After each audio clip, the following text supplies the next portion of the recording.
Good afternoon, good morning, good evening, everybody. It is the Berkshire Football Stories podcast from the Football in Berkshire team. I'm Tom Canning. I am here with Dan Walkley. Hello, Dan. Hello, good morning. And special guest Scott McNeish to talk about all things Slough Town and their rise and rise and rise. Scott, quick question. Are you going to get back to the National League for the first time since whenever it was? Well, it would be extremely difficult if we did go up. I could see it being a bit like how Oxford City are doing at the minute, but the ambition is definitely there. When it comes, you'll have to accept it. So whether it's a good idea or not is another question entirely. Exactly. A lot of things would have to change. Yeah. From where we are at the minute. So yeah, we'd love to be back up there. Well, we'll discuss Slough in a minute. I've just looked on the ever reliable FCHD. 1998 was the last season in the top tier of non-league football.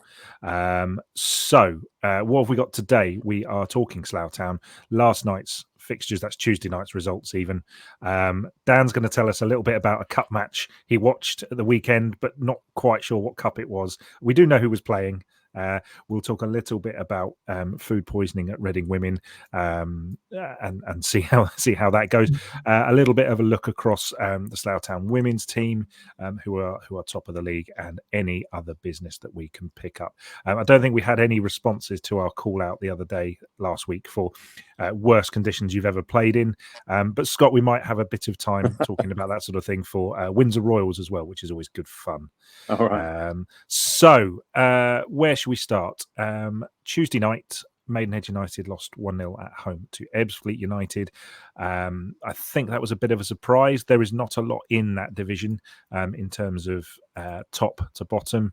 That drops Maidenhead right back down to 18th, and looking over their shoulder again, which I'm sure various friends of this pod won't be massively pleased about. That's 5 points above the relegation zone.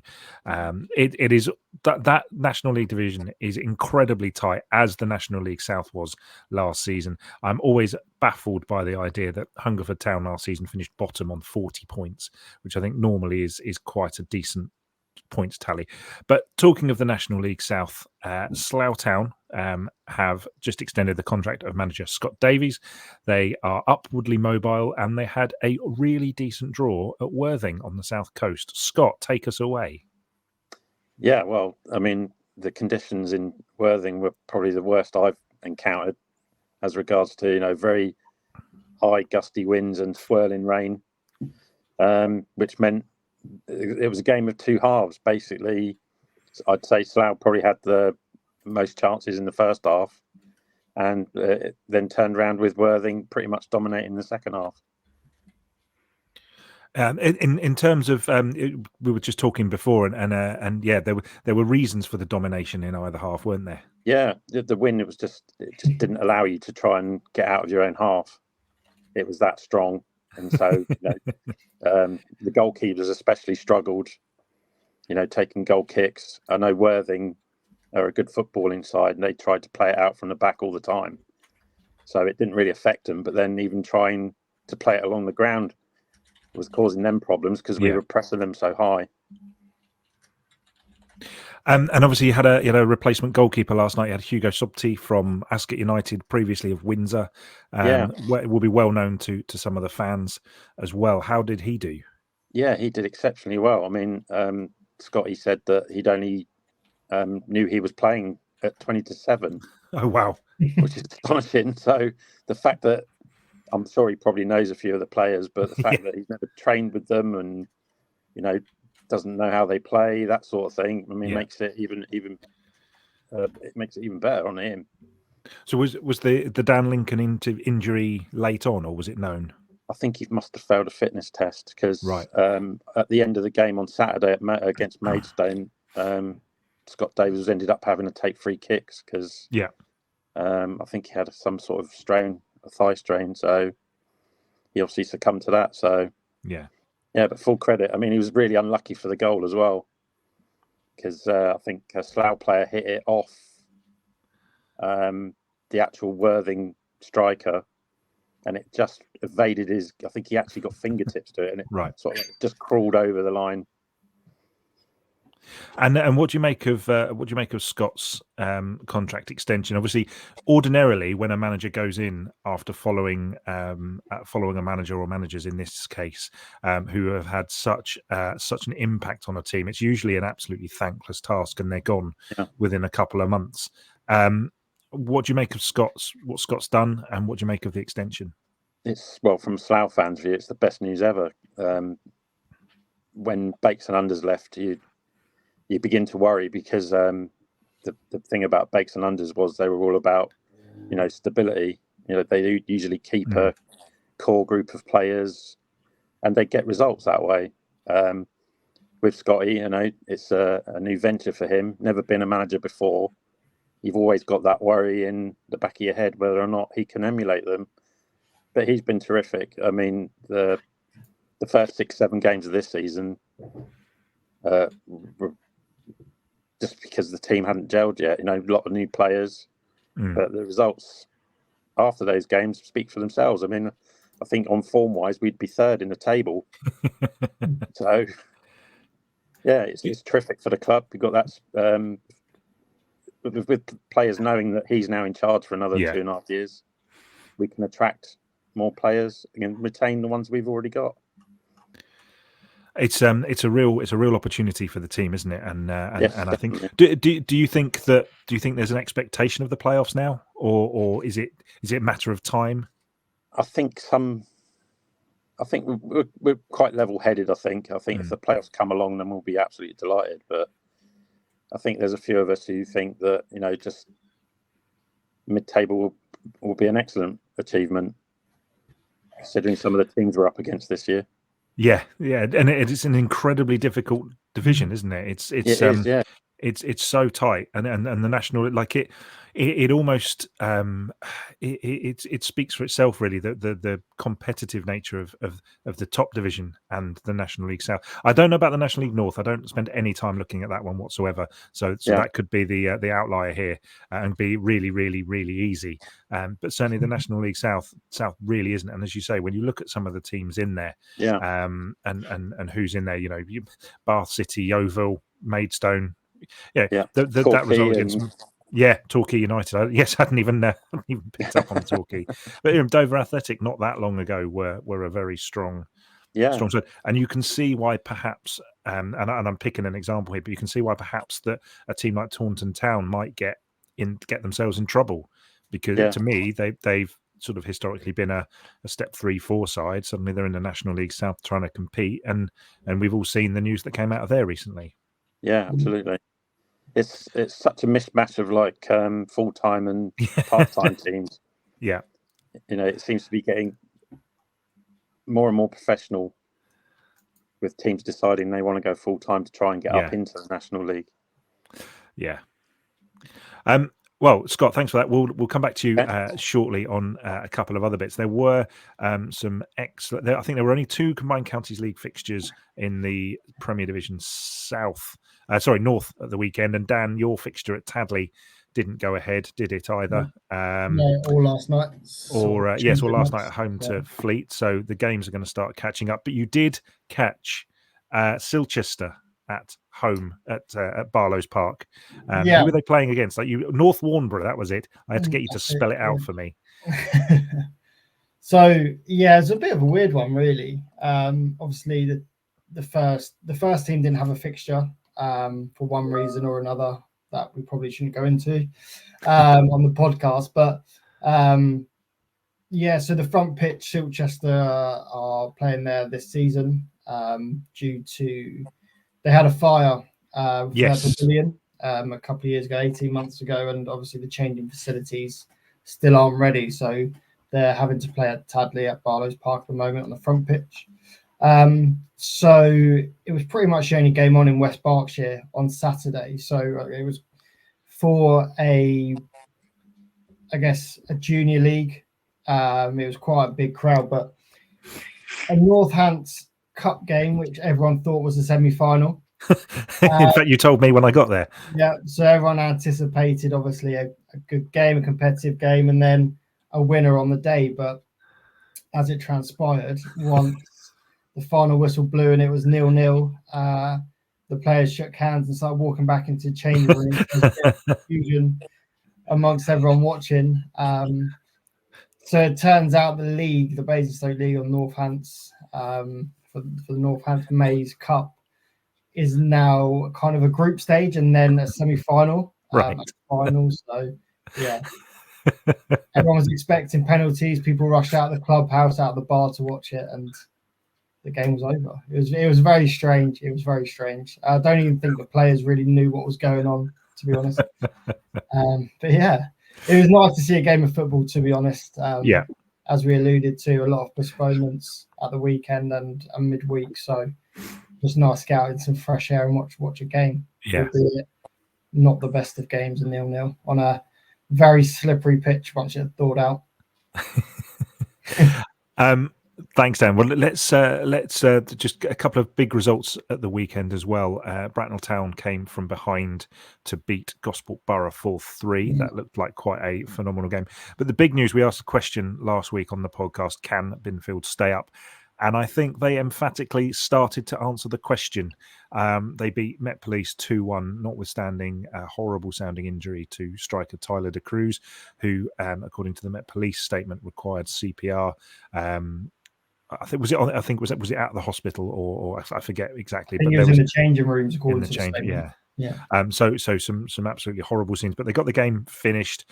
Binfield won that one, and I think, what did we say? We said 10 wins, so there's 9 wins left. You know, if they can get those in the bank early, then we shall see. I think that will probably be the big story that's going to run. Aside from, can Slough hit the playoffs? Talking of Slough, we'll switch to the Thames Valley Counties Women's Football League Division 1. And Scott, I'll bring you in on this one. Slough Town Ladies, top of the division by 9 points. Yeah, 9 points. I'm just reading that right. They have played 2 games more than Larkspur Rovers and 4 games more than Tilehurst Panthers women, both teams on 27 points. So there is a title race there of sorts, but currently Slough Town sitting pretty. Hannah Summers scoring all the goals, and they won 3-2 at the weekend against Rice Rangers ladies. Hopefully Hannah Summers got 2 there as well, and Isabella Jones. Scott, how important is the ladies team to the club? Obviously in this area we have Ascot United and Woodley United in the Southern League Premier Division. How important is the ladies team to Slough Town? Oh, it's very important. I mean, they're all part of this brilliant community that we're building up. You know, we have a disability team, we have all the youth teams. They're very much part of it. Hannah Summers has, been absolutely phenomenal this year. Every game, she seems to score every single game. So the good challenge for her will be, I mean, I presume the team wants to go up. The challenge for her, I guess, will be in the Southern Region First Division. You know, can she carry that form across and that ability across? Who else? I know you've seen the team once or twice this season. Who else has stood out for you in that team?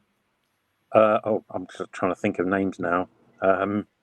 You caught me on that. I think. Sorry, Alice Eddy is a person.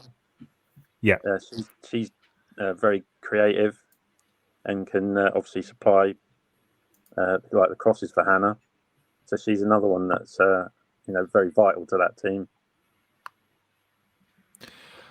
Thanks, Scott. It's obviously, yes, it's good to see. It's good to see. It'd be nice to have a couple more Berkshire sides a little further up the tables. At the moment, we've got Reading Women in the Women's Championship. We've got Maidenhead United in the National League South West Division 1, and then everybody sort of gets bunched up a bit under that. So the more teams pushing upwards, the better. And obviously, playing at Arbour Park, it must be a real strong draw for players to come into that team as well. I think so. The 2 guys who run the women's team are doing exceptionally well. So yeah, I mean, they're just churning out results week in, week out. Yeah, hopefully they can keep it up. Fingers crossed for that one. I just wanted to flag one of my favourite players ever that used to play for me. I noticed she'd scored over the weekend, and she never managed to do that while she was playing for one of my teams. But it is Leanne Harkins managed to score a goal for Berks County during the week. I'm just looking for the I think they're in the development division actually. There they are. They're second in the development division. It was 5-1 away to Raysbury Village. I did message her to say well done on scoring. She told me she'd actually scored twice this season before that already, so I'd completely missed that as a thing. So well done to her and well done to Berks County. I suspect they won't be in the development division for long. Looking at the list of players they've got there as well. So moving on from that, what were we going to talk about? We were going to talk about Reading women, and Dan, I know we talked about this in our little group a bit. We've obviously had the food poisoning outbreak that also affected Wolverhampton Wanderers. I don't think we necessarily need to blame anybody, but the game at the weekend was called off, and I know Reading are playing Arsenal tonight on Wednesday night, so that is it's not going to be straightforward, that one, is it? No, I think any team coming up against Arsenal women is never going to be straightforward. But the preparation, I guess, Saturday being off, they could have done with that game for a bit of match preparation. But yeah, I mean, you've got to say it's pretty much a free hit, this game. There's no expectations on Reading to, I guess, win the game. So go out there and do what they need to do, I guess. It will be a tough game for sure. Yeah, it's I think that is tonight, which is Wednesday, 7:00 at the Select Car Leasing Stadium. I think it's the Continental Cup. If Abby were around, she'd be tutting loudly at me because I'm not across the names of all the competitions. But Reading currently bottom of their group, which includes Arsenal, Spurs, Southampton, Bristol City, and Reading. So that I think the one game that they had in there that we thought they might get some points out of was the Southampton game, which I think they form. Did they win? This one of these ones go to penalties? I think I'm really showing my lack of knowledge. That was the Bristol City. They went penalties. Okay, and they got beat by Southampton 1-0. Oh, thanks, Dan. I should have let you do that whole bit, shouldn't I? Okay. Where else were we going to go? So we had Reading women. We had. Do you know what? I really wish I'd written all of this down. This is a terrible effort at a podcast today. Dan, how is the Combined Counties League South Division shaping up this season? It's not one we focus on regularly, but we've got Sandhurst Town in there, and we've got Tadley Caliver in there. So Sandhurst are actually going really well at the moment. They're picking up a lot of points. They're 6th in the form table over the last 6 games. So the start of the season, I want to say, very slowly. I know a lot of people pre-season expected them to be right up within the playoffs, given how they won their league last season. The Combined Counties Div 1, and also the affiliation with Bracknell. And a lot of young players coming through. It didn't really work out beginning of the season, but yeah, they're flying now. And I think they may make a late charge. I mean, the problem is in the Combined County South, there's teams, as you'd expect, like Sandhurst, that play on a 3G pitch. Sandhurst, Alton, Cobham, and Ebbsfleet, who have played a lot more games than everyone else in the league. Yeah. So, for example, ourselves at Tadley, we're not even halfway through the season. We've only played 18 games. So the playoff picture is a bit tough to read. I think Farnham are going to win the league. They've won 18 out of 18, and I don't think anyone's expecting anything less from them. Then you got the likes of Knapp Hill, Abbey Rangers, and Jersey, who will probably be in the playoffs, and then it could be one of 8-9 teams making up that last playoff spot.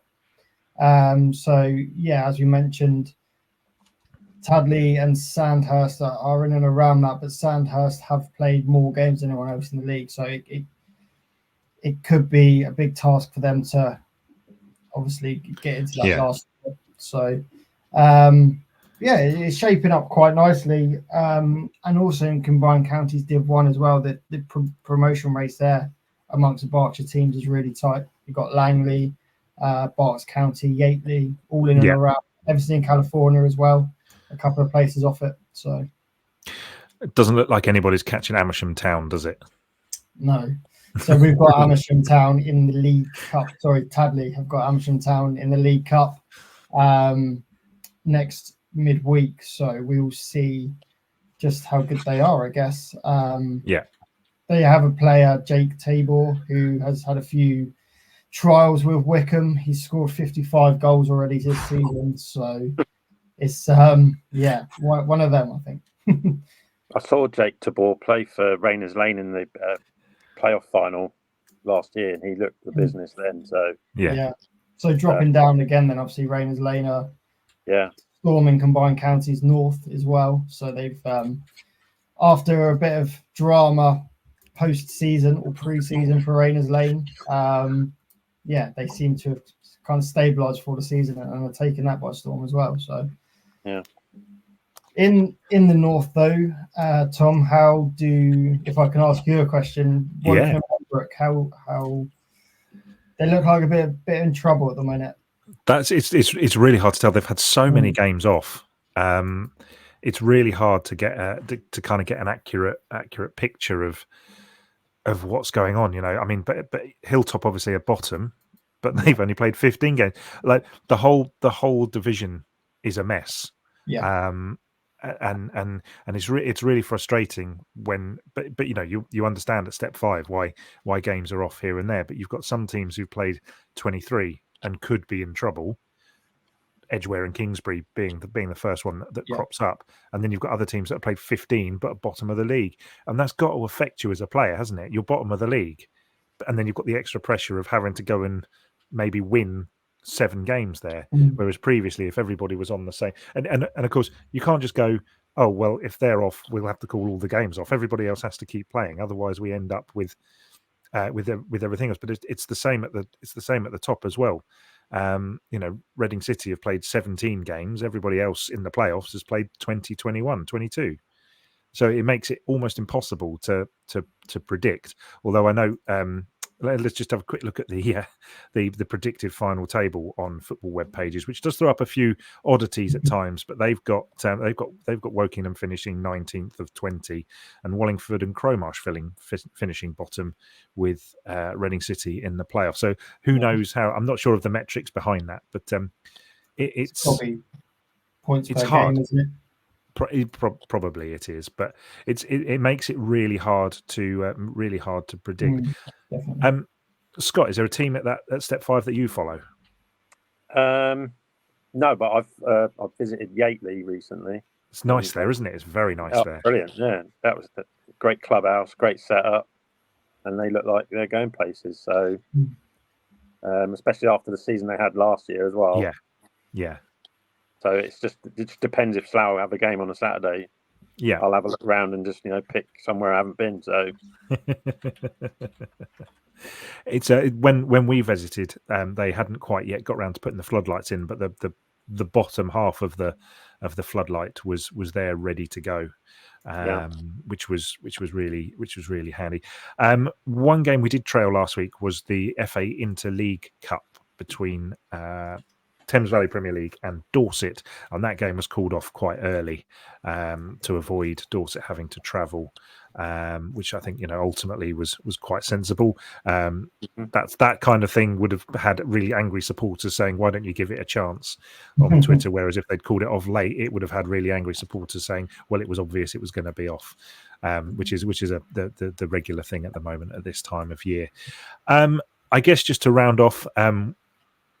There is a bit of Windsor information. The Berks and Bucks Charles Twelvetree Trophy semi-finals are coming up this weekend, the 27th.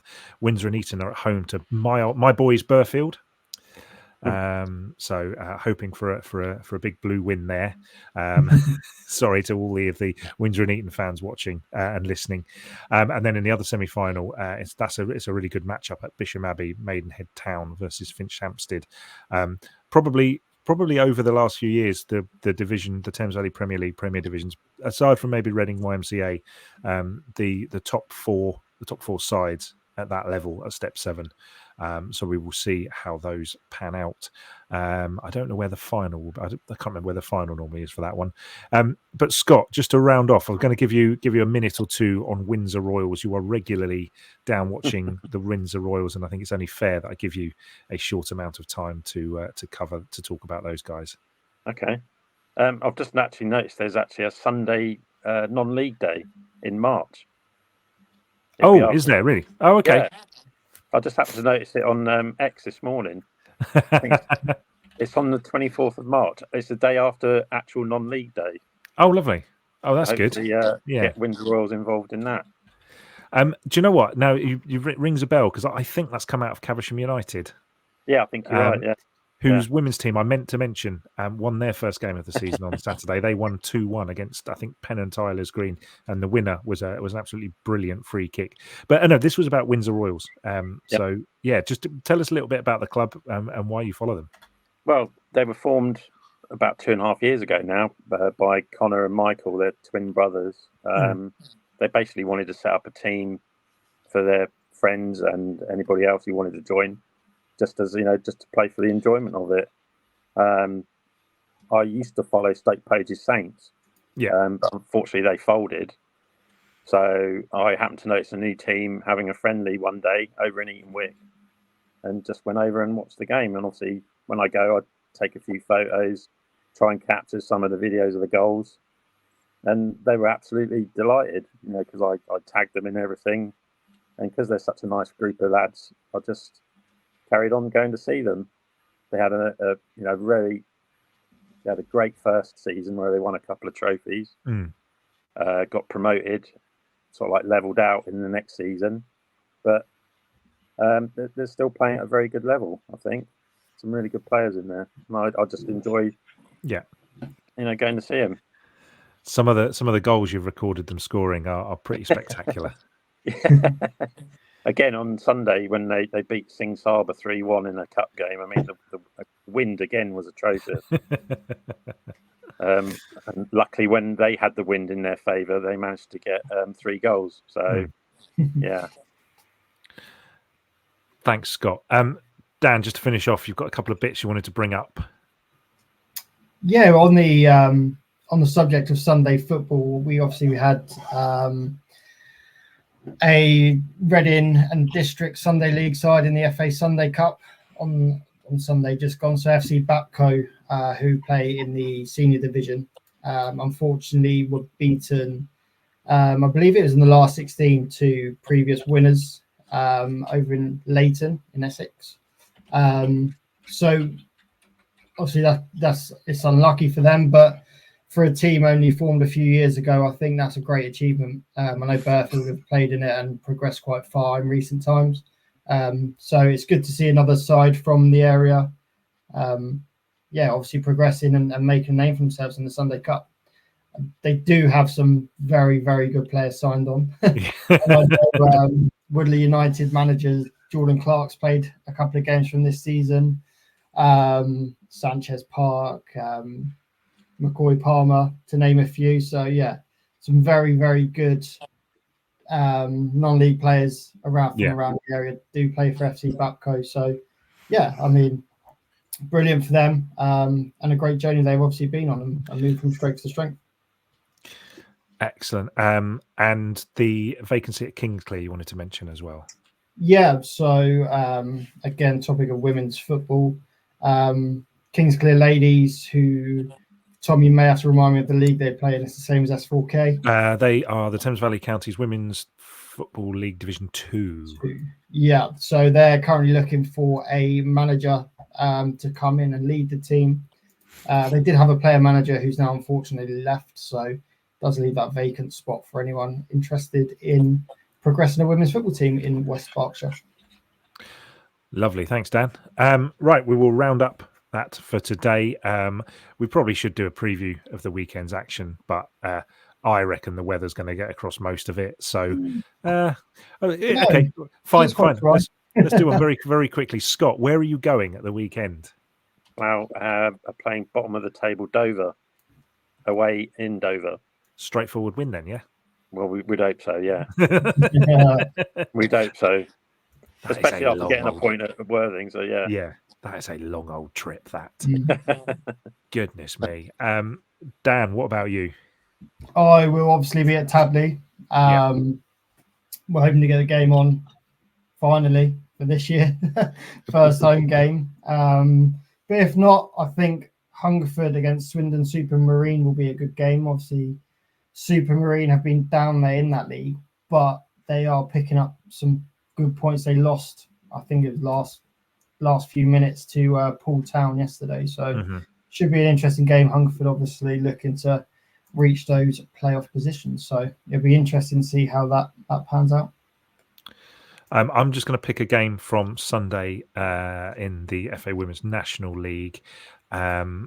Maidenhead United have Cambridge United, their equivalent level, the South East Division in the FA Women's National League Cup. That game, I think, is at York Road. If we'll be able to check that and pop that in later. But those I think are the games we're looking forward to at the weekend. Perhaps the one we haven't spoken about is, Binfield have taken this first win of the season. Can they do it again at high flying Southall? That is going to be one hell of a test for them. So we'll leave it there. We'll be back next week. Hopefully Rob will be back in the hot seat next week, because I was absolutely useless at organising any sort of agenda today. So apologies to anybody listening who felt a little bit of a roller coaster up and down all over the place. But thanks, Scott McNeish, for joining us and talking about Slough Town. Pleasure. Thank you. And Dan Walkley, thanks, mate. We'll see you soon. Thank you very much. Pleasure. Bye. Bye. Take care. Thank you.